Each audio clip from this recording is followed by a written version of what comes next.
এফেসীয় 4:30-5:2 প্রিয়জনেরা, ঈশ্বরের সেই পবিত্র আত্মা যিনি, তাকে তোমরা কখনো দুঃখ দিও না।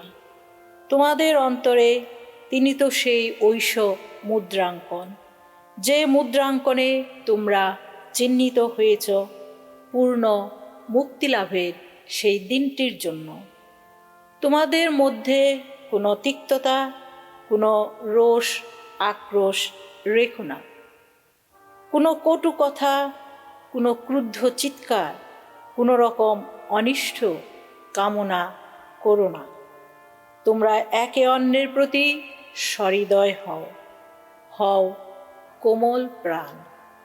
পরস্পরকে তোমরা ক্ষমা করে নাও, যেমন খ্রিস্টে তোমাদের আশ্রয় হয়েছেন ঈশ্বর তোমাদের ক্ষমা করেছেন।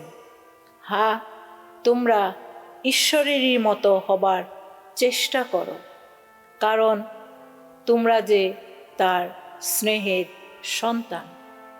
তোমরা ভালোবাসার পথে এগিয়ে চলো খ্রিস্টেরই মতো।